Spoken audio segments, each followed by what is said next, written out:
The Baal Hailula, the Rebbe Rayat said when he came to America that all the suffering and the Mesiras Nefesh and the pain and physical anguish that he went through in Russia, if you would give him $1 million, he wouldn't be willing to accept it. Not even for any amount of money, he said.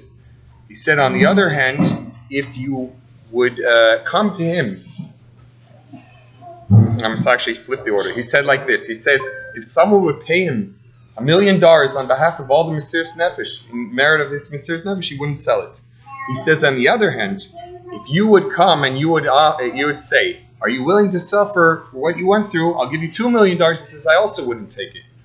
The lesson is very clear, that when we have some sort of challenges that will come our way, we have to miyakir them, we have to appreciate them, that it's a big matana from Hashem. On the other hand, we're not supposed to look and ask for these things to come our way.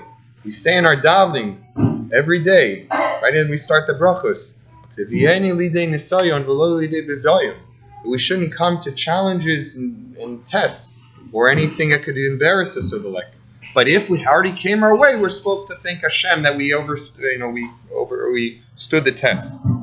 Today, we're going to talk on the theme of Rambam of today, which is Shmirat Guf Nefesh, protecting yourself. The Rambam in today's chapter actually starts with the topic of Micah. Micah is when you put a fence around your roof. We'll see which roof does it apply to, what it does not apply to. But nonetheless, of course, there's a very interesting chinuch, and that's, I guess, why I was mentioning the story with the Rebbe Rayatz. And he says as follows. He says, what do we learn from this mitzvah of Micah? Well, Hashem, we know, watches over everything we do and protects us. But on the other hand, Hashem also created a world which has, by way of nature, dangerous things. Hashem made a decree that fire needs to burn. Hashem made a decree that water needs to extinguish flames. So too, Opi Derech HaTeva, by way of nature, there can be things that we can put ourselves into an unnecessary danger. Why do we have to put ourselves into unnecessary dangers when we can avoid them? So we will go through the mitzvah of Micah, which is today's Rambam in essence, and we'll also go through other dangerous things which the Torah makes an obligation on our part to remove them from possibly bringing a danger to us which is unnecessary in the first place. The Torah says in Sefer Dvarim, a person's going to build a new home. And it says over there you have to make a guardrail for your roof. You make a fence around your roof, that you shouldn't have blood around your house. So there shouldn't that a person should not neifel from there. They shouldn't fall from there. What do we? Because there was an access to the roof. Yeah. As we'll see soon. Yeah. The mitzvah is brought down also in Sifrei Kabbalah. The Rizal in the Sefer Creates Chaim explains that the idea of Micah is to prevent that we should fall to chitzarnim, which is like external, unnecessary, bad klipas. That a person who doesn't put a Micah around their fence could bring the world to a status of tohu bohu, complete, terrible calamity. Because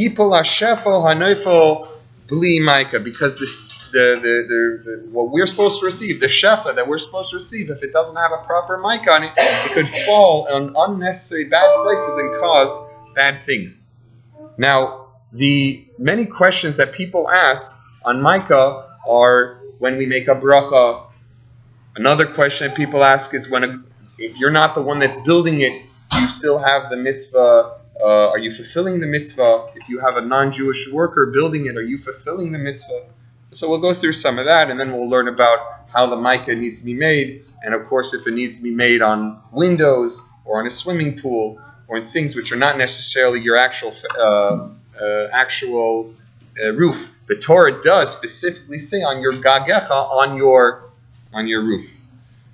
It's interesting. One of the ideas on the idea of the roof, it's brought down in Likutei Sichos that the roof represents the idea of the top of the building.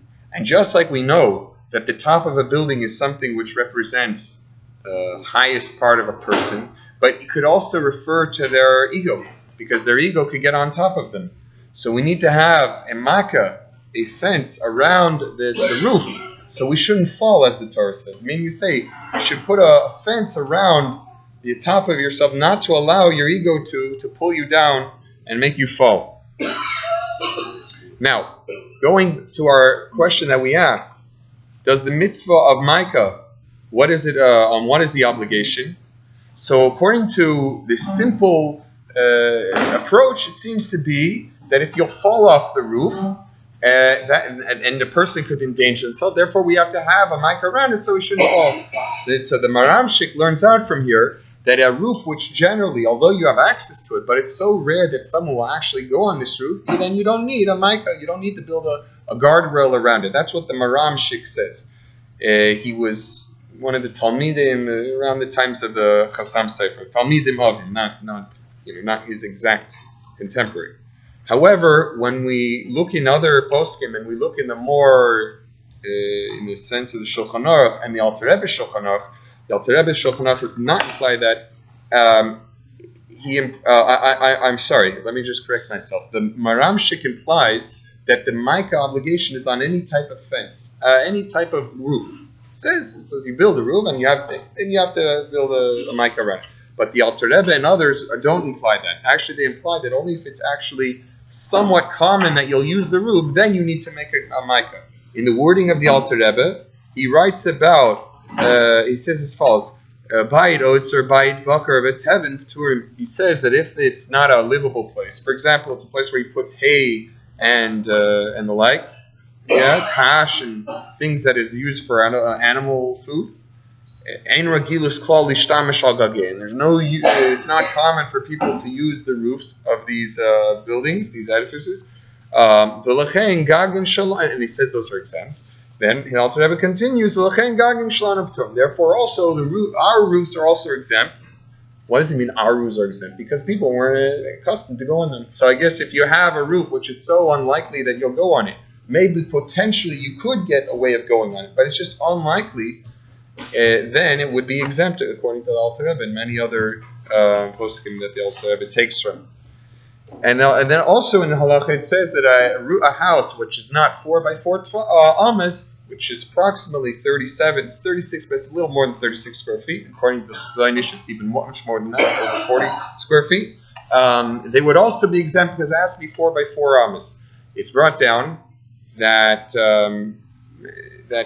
just like the obligation of mezuzah is on it has certain criteria. For example, it's not on a room a house you don't live in, and it's also not on a place which is, therefore a house 4 by 4 is exempt. And so too, all the things that you would be exempt from having mezuzah on, you would also be exempt from Micah. Why?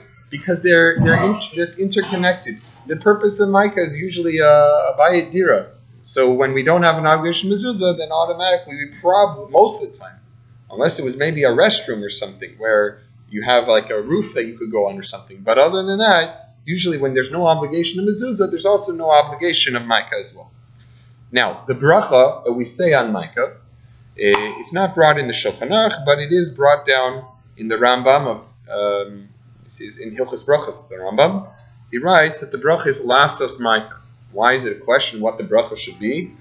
Because we know that a bracha, when you do the action, there's a Gemara in Pesachim which says that when you do the mitzvah physically yourself, so then there's the lamed, lashanati, likboa mezuzah, or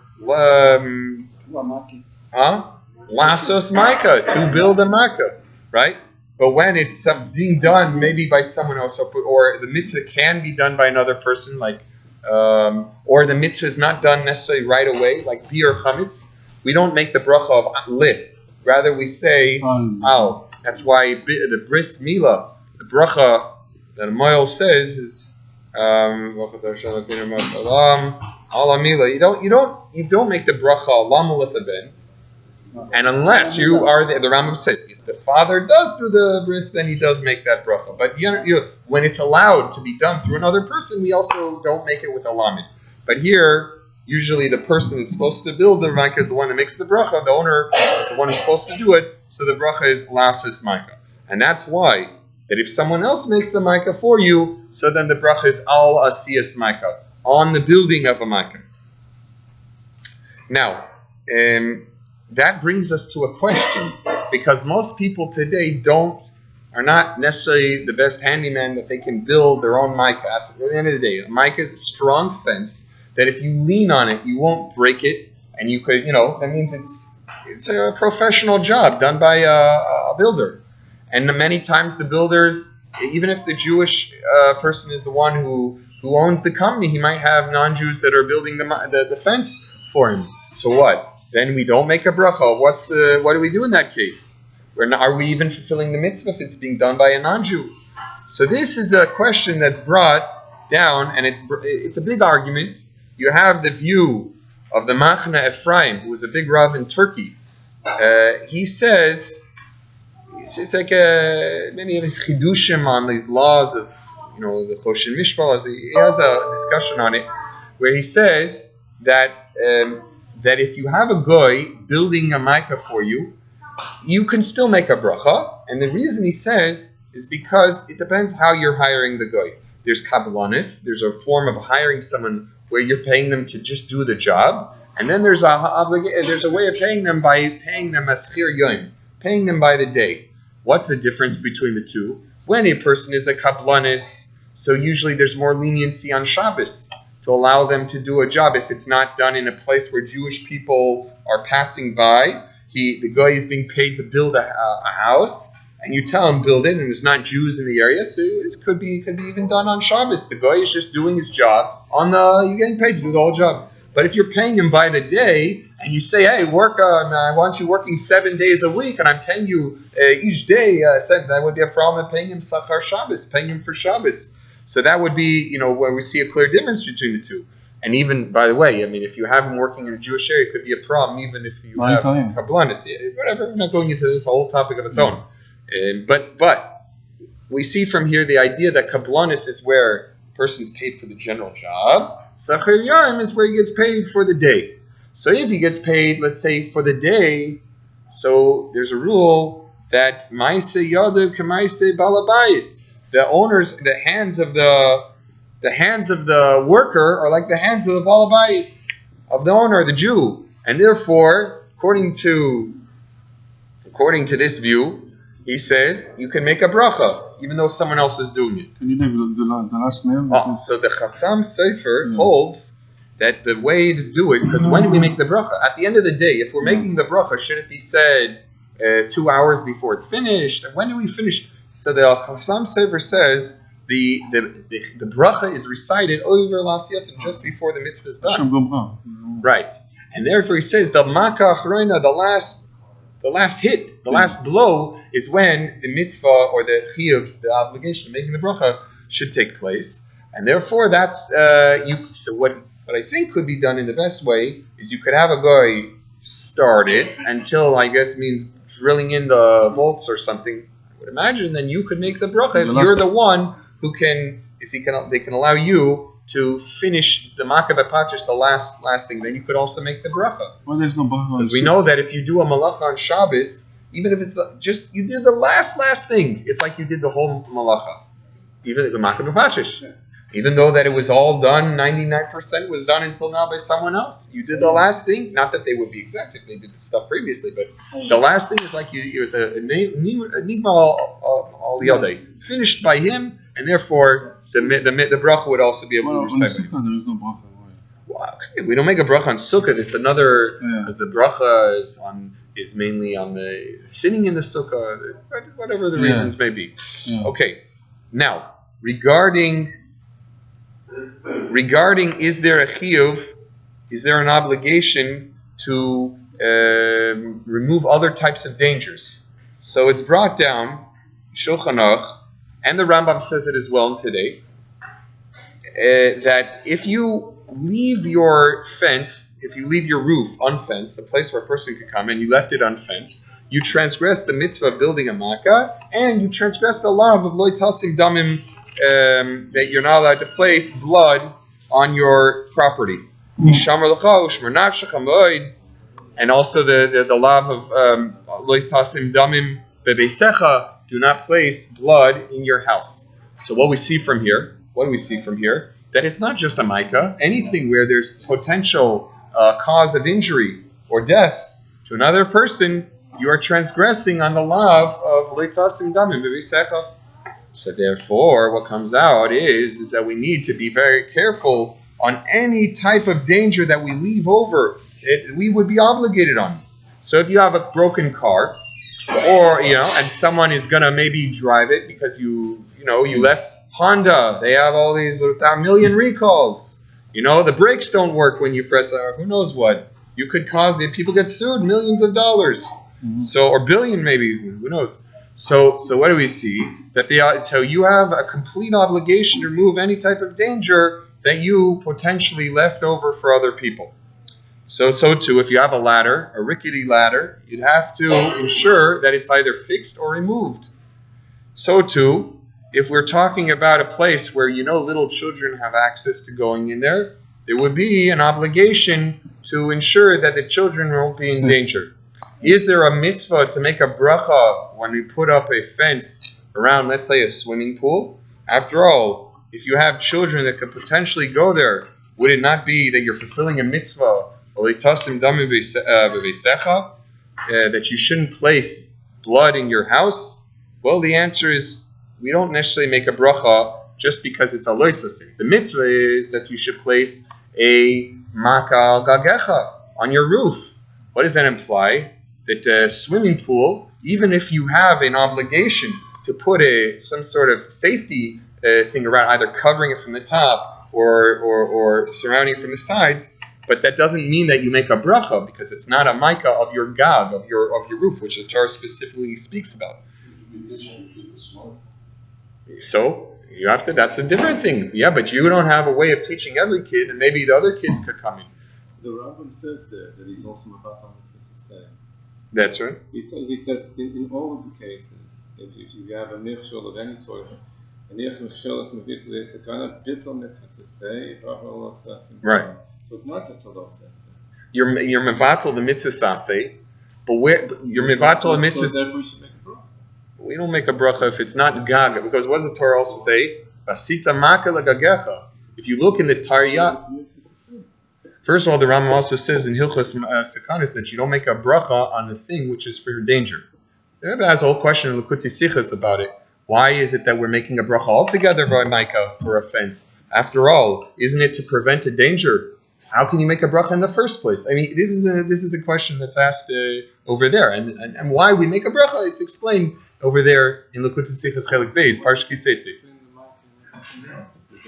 There's a chiyuv mefureshet. There's a tzivei mefureshet that you have a chiyuv to make a fence around your gag. It doesn't say around all. You have a chiyuv. We have a chiyuv to remove michshalim, but I have a lot of chiyuvim to do a lot of things. I don't make a bracha on every chiyuv that I have. You have to remove the michshal. There's not a bracha. You don't make a bracha on. Anyways, like I said, the Rambam holds that we don't make a bracha on general sakanas. That's why. There's a few other mitzvahs that are sakana we don't make a bracha for. In any case, the chiyuv of a gag of a mic is 10 tefachim, which is approximately 30 inches tall, according to Reb Chaim. Now, just to finish up over here, so any type of danger which we could potentially place on behalf for someone else, we have to ensure that it's removed. And the question I saw in this sefer, Reb Stern, he asked the following question in his Sefer Imre Yaakov: do you have a chiyuv to put bars around your windows if you have children? He says maybe they'll climb and sit on the windowsill and go and fall possibly. And we've had unfortunate stories like that where kids fell from windows, and if there would have been bars around the windows, it would have prevented chas v'shalom unnecessary dangers. And he brings over there that there is no chiyuv, there is no obligation to do so. It would be nice in many cases, but there's no obligation. It's just for many reasons. Number one, windowsills, that one, I don't know. Most of them are 30 inches above the ground anyways. And what's the obligation of a micah? 10 tefachim. So a windowsill is like, in essence, a window is like a micah. He says the only thing you might be able to ask is when children tend to find a way to play and they want to sit on the windowsill, if that places where that could be. So he says then you should be, as proper, you would want to put a bar around, especially if it's more than the top floor, because at that point it could be a real danger. But is there an actual obligation? He says no, because if it's above 10 tfachim from the ground, so then you're not really, you're technically covered in the dry halachic aspect of it. Also a balcony. Balconies need, for sure. And a rickety fence does not count, because if you lean and you push it, a rickety makkah is like you'd have to make a new bracha by fixing it. If you could lean and push it over, so it's like it's not even up, huh? Even a bigger danger, because that's leaving like a rickety ladder. So so that's basically some of the a staircase.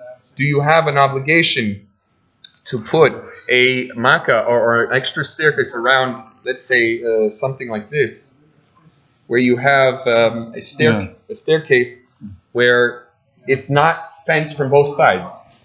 So in that case, and you make a bracha in that case, so on that we'll conclude that it's definitely a proper thing to do, especially again if it's a likelihood of people that could fall from it.